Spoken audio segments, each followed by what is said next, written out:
Thank you for listening to Discovering the Scriptures with Dr. Peter-John Parisis. Currently, we are in Daniel, chapter 7, verse 16. We are in the end-time prophecies that Daniel is writing in the court language, in the Aramaic. He is not writing this in the Hebrew language. We have a lot of questions about this. We have a lot of questions about what's going on. So, we're going to present them to you so that you can make an informed decision, not so that others can tell you what's going on. Here we go. Reading from the King James Bible, Daniel 7, verse 16. I came near unto the one of them that stood by, and asked him the truth of all this. So he told me, and made me know the interpretation of the things. Unquote. Let's go ahead and look at this verse in the Young's Literal Translation. Next.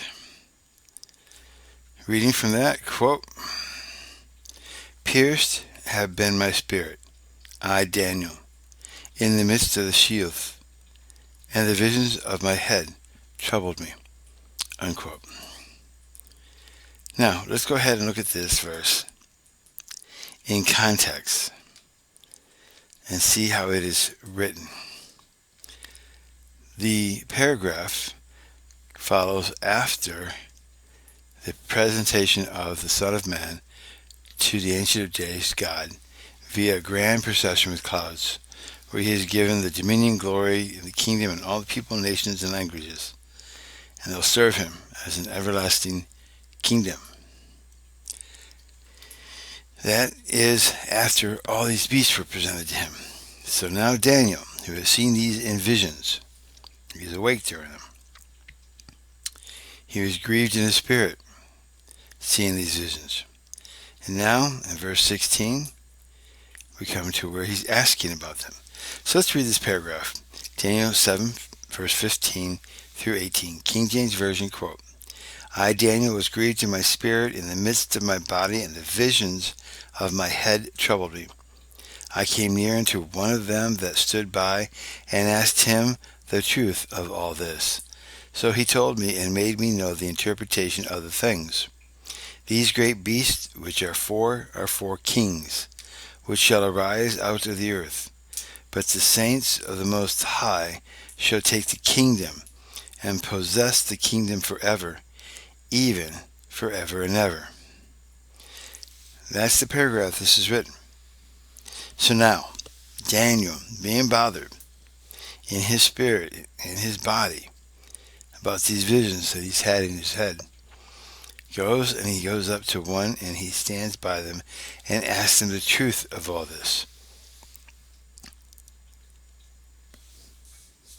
Now, if you're having a vision, how are you able to walk up and ask one of them? But he did. He was able, in the vision he had in his head, to walk up and ask one of them. So this is a vision like Isaiah had, where the tongues were put onto the altar, and the coal was put on his tongue to purify him. This is an active vision. I came near unto one of them that stood by, and asked him the truth of all this. So he told me, and made me know the interpretation of the things. So what Daniel is seeing is common knowledge among all those but Daniel. Common knowledge. Let's go ahead and take a look at this and look at the original language and see what we can draw out of it. When you're studying the Bible, you want to study how things were written. Did the author provide evidences of how he uses words or phrases, or how he is writing anything in his other writings, or in that language? Or are there any other writers in that language that can provide insight to the words and the phrases used? Well, Daniel is the only one who used the court Chaldean language in the Aramaic. So, we don't have anyone else to look at except him for these few chapters that he wrote. But here is the insight of all this.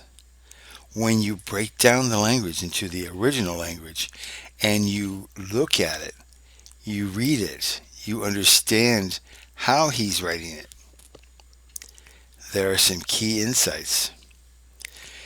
He is writing this down, and I'm going to show you. Remember, this is Aramaic, and this is broke down into the raw language. All. This is a noun, masculine, singular construct of preparatory. Him, third person, masculine, singular. Asked, quell. Imperfect, first person, common, singular. What does that mean? He's calmly asking. He's not excited. He's calmly writing this down. Asked. And the truth. Conjunctive, feminine, singular. Those who stood by. Verb. Quell. Participle. Masculine, pure plural, determinate. He's casually asking those that stood by. Of, preposition. 1, number, masculine, singular. 2, preposition. I came near. This is a verb, quell. Perfect. First person, common, singular. I came near. He casually came near. Made known to me is hyphal. Imperfect, third person, masculine, singular. First person, common, singular. So he is actively making known to Daniel what these things are. Of things the, noun, feminine, determinate. And the interpretation. Conjunctive, noun, masculine, singular construct, me, first person, common, and singular. So he told. This is quell again. Conjunctive, perfect, third person. So he casually told him this. So there you have it. In the raw form, we're able to see that Daniel and the person that told him the meaning of what's going on casually did it like you and I would sit down and talk about the sales that's going on or about a hunting event that we had. Now I find that kind of amazing because here is these dreams, these visions of these awful, awful creatures. And this glorious presentation of Jesus as God. And you're going to just casually just stroll up and ask, what does it mean?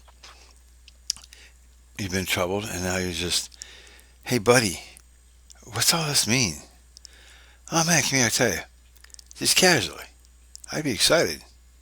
So, let's go ahead and remember that, he wrote this down afterwards. So, he might be reflecting on it. We'll see. Let's look at John Gill's commentary on this.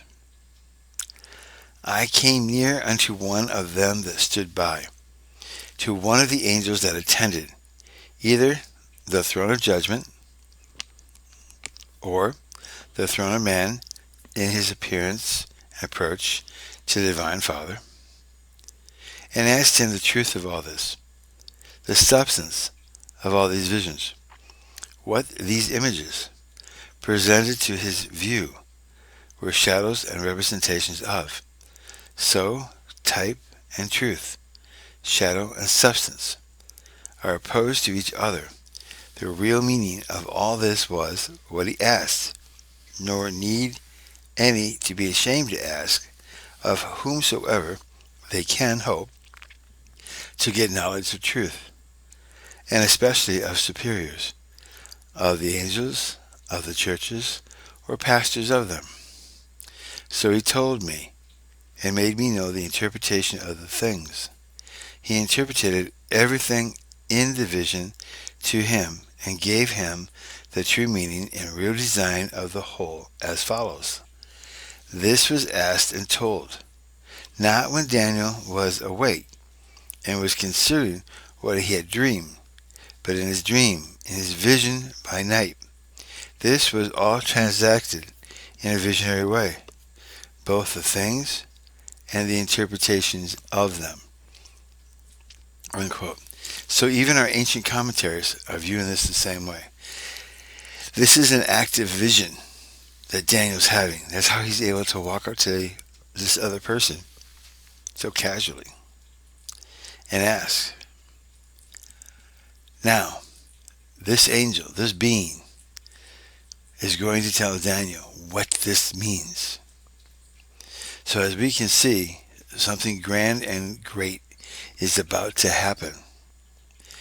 We are looking at the end times of Jesus' return. What will take place before it happens?